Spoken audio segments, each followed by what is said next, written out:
Hi guys, I'm Sarah and I am one of two people in this world. I think some people struggle with school lunch boxes, what to put in the school lunch boxes, what to feed the kids.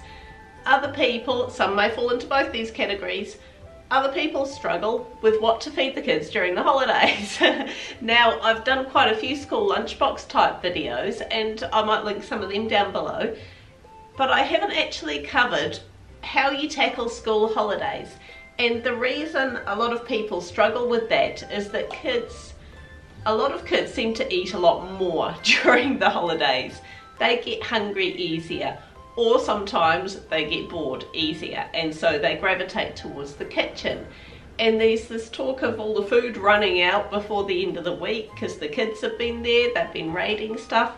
So I thought I'd just go through a few ideas that might help. Now, one thing that I actually find good to do is turning a snack into an activity. So if, depending on the age of your kids, if popcorn is a great example, of course don't buy the baggies of popcorn, buy, you know, the kernels, buy the actual kernels and teach them how to pop it themselves on the stove. So then they've got a nice little snack, as long as they don't load it up with salt and sugar, but that's your call. Mine just usually put a blob of butter and a bit of oil in there and pop it on the stovetop. That's a little activity for them to do, and they all kind of gather around and watching the kernels pop, and then they've got a snack at the end of it. Now, if they're not old enough to look at popping their own popcorn, what you can actually do is do it in advance, pre-prepare it. So pop the kernels yourself because it's so much cheaper than buying it pre-done, and actually have a whole heap of little baggies. It doesn't cost a lot at all, and just have them to grab and go there in the pantry. For if you're going on a car ride, and popcorn is a great thing for a car ride, albeit it does make a mess of the car, granted. However, sometimes it's worth a mess for a bit of peace. Probably something that even younger kids could do because you really sort of want to be there with them and it's a lunchtime thing, and that's that making mini microwave pizzas. These things are not gourmet. These would not be my pizza of choice.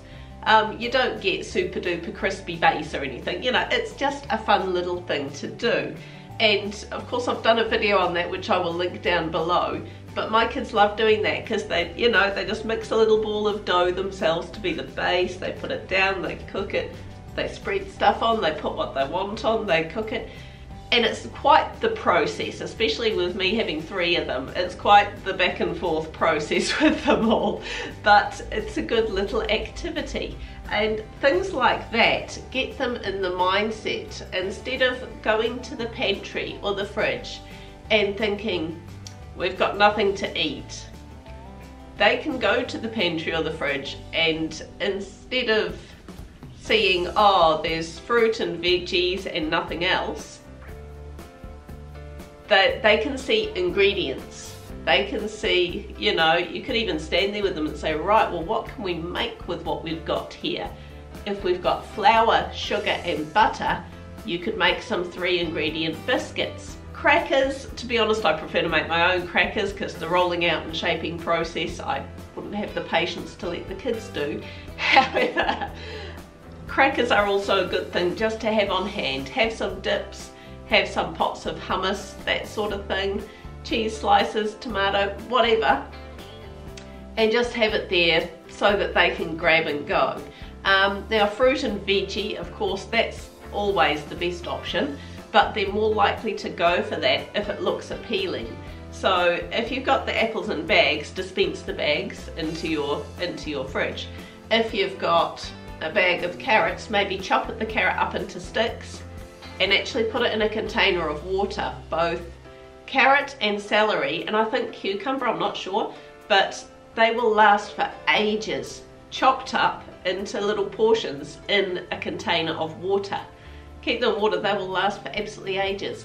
So, you know, having things like carrot sticks and celery sticks already pre-chopped there just to grab, they're a lot more likely to go for that kind of option.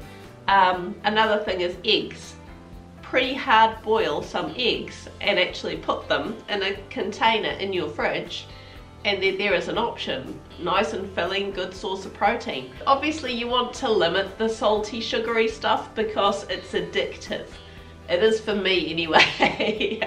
And yeah, if there's lots of salty and sugary stuff available, they will want it, and they'll want lots of it. Do you want some chippies? Of course they're going to want chippies. I'm talking about not oven chips, but like, you know, packet salt and vinegar type chippies. You can make those yourself in the microwave. I have a video on that too. But it's not something we do often because it's quite the process. But that's kind of the point. During the school holidays, it's a thing the kids can do, and the result is they get yummy snacks out of it. So things like that will counter boredom, and it will give them a snack, because a lot of the time when they're after food, they're just looking for something to do. And of course, ply them with water. Make sure they're well hydrated. Things like ice blocks. If you buy some juice, it's not always cheap to buy fruit juice, but if you turn it into ice blocks, you only need a tiny little amount in those little plastic ice block makers. Put them in the freezer, and I mean, of course, one of those is going to last a lot longer than a drink of juice, and it makes them feel as though they're having a snack, keeps them hydrated, you know, win-win-win. If you're like me and you make your own yogurt, you can also turn that into what I call a yogurt sickle.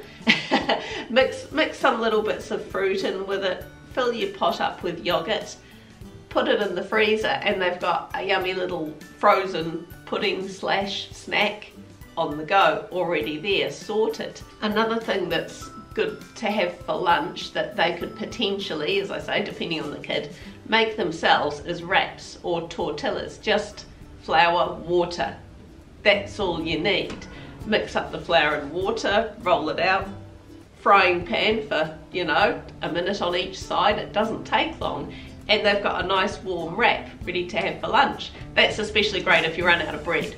You know, last minute lunch ideas, tortillas are my go-to. Smoothies are another really good option as well. Now I've got a recipe for smoothies that actually is not just sort of fruit yogurt ice kind of thing. It actually involves peanut butter and pre-cooked porridge, and these smoothies are super filling. So, and of course with smoothies you can add whatever fruit you've got, and again, get the kids to make them, because then they're actually putting in the effort towards it. If they're talking about wanting ice cream and that sort of thing, can't say I blame them. Have a go at making some banana ice cream. Slice up some banana, chuck it in the freezer once it's frozen. You add some, I'm trying to think off the top of my head now, is it just some peanut butter? Or is it yogurt as well? I'd have to re-look at my video, I'll probably put words up. But yeah, and smush it all up, and it comes out this beautiful creamy texture, and it is so yummy. And yeah, me and my kids pigged out on some of that last holidays, and compared to normal ice cream, it's not that bad for you. Not that I'm saying there's anything wrong with normal ice cream. Trust me, I'm pretty big on ice cream. But it's about making the treats, you know, just that, a treat. You don't have that sort of stuff every single day. Now, other tactics that I have heard other people use is writing a list. So if you know that you've got carrot sticks, you've got hummus, you've got pre-boiled eggs, we've got apples, we've got bananas, we've got crackers, whatever, make a list and actually write down what is on the list, what is on offer. So if the kids come to you with, I'm hungry, what have we got? They can immediately see what you've got, or you can immediately see what you've got, and it just makes it easy. And if they do finish something, cross it off. And if the list starts getting a bit diminished, then get the kids to think about doing some baking. You can make a vanilla cake in the microwave. I think it's 8 minutes in the microwave, and that's super duper easy. 3 ingredient pineapple loaf. There's really super simple recipes that are really easy for the kids to throw together. Now, another tactic that I've seen someone use is, I mean, if you don't mind packing school lunch boxes, pack them a lunchbox. Pack them their snacks, their morning tea, their afternoon tea, their lunch, something yummy, whatever, and actually just say to them, right, this is your lunchbox, this is until dinner. Different things work with different kids. Me personally, I'd hate doing that because I hate school lunchboxes.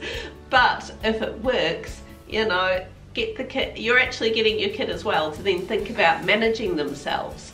So, you know, they can actually look at it and think, right, so if they scoff at all at morning tea time, or, you know, you might have to give them the odd reminder about not scoffing at all. Or even, if not a lunchbox, just a snack box.